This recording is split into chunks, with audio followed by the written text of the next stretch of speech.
Well, hello from a very beautiful Nakhon Phanom. I am currently on the border of Laos in the far east of Thailand, and today we are crossing over to a town called Thakhek. We have to get the bus, apparently 20 or 30 minutes up the river, over the Friendship Bridge and then down. So the Thakhek Loop is 500 kilometers, and it rides up and around these mountains and is supposed to be very, very beautiful. But for now, I need to find a nice little coffee shop to get my morning coffee fix. So after a fairly uneventful visa crossing, we got to Thakhek, the town where you start the Thakhek Loop. The visas, incidentally, were for 28 days and they cost about 50 quid as of January 25. So what did we do in Thakhek? Not a lot, really. There's not a lot to do. Town's a little bit scruffy. Wouldn't get too excited about it, but it's okay. We went to Motorbike bikes. We had to look through the 4 or 5 bike shops in the area. Motorbike seemed the best. Bikes range from 180 to 250. Personally, for the extra 50,000, the extra £2 a day, I'd go for the 250 ones. Check the suspension, make sure it's not all rattly, just go over everything, make sure it's just not knackered.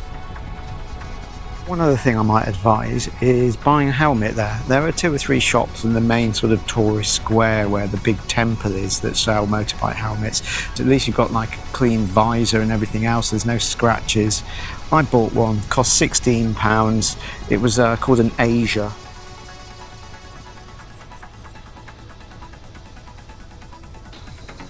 As for the route itself, I'll pull up the map now and you'll see where we went. So we went anti-clockwise up, and then about sort of top left a little bit, we took a road in to see Kong Lor on day 3. That's Kong Lor Cave, well worth it.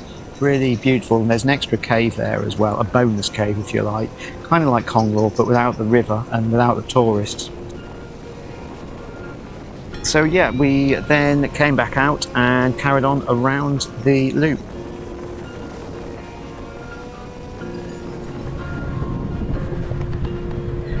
So what was day 1 like? Well, the first part of day 1, maybe half of it, was fairly unpleasant if I'm honest. It was windy, it was a bit cold, so obviously it's not always going to be like that. But the road was fast, dusty, and had a lot of lorries on, so that was a little disappointing if I'm honest.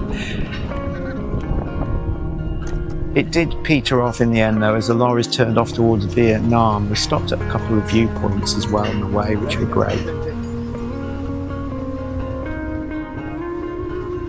Eventually we did make it to Thalang, and the latter part of the day was really nice. Thalang was very quiet. There are only 2 or 3 guest houses there, set on the side of the water where the hydroelectric dam was built. The whole area around here has been flooded, but it looks really spectacular.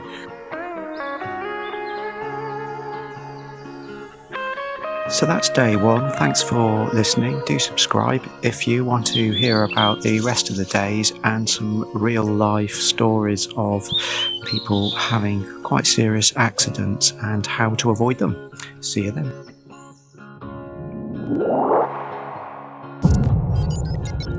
Like, comment, share, and subscribe.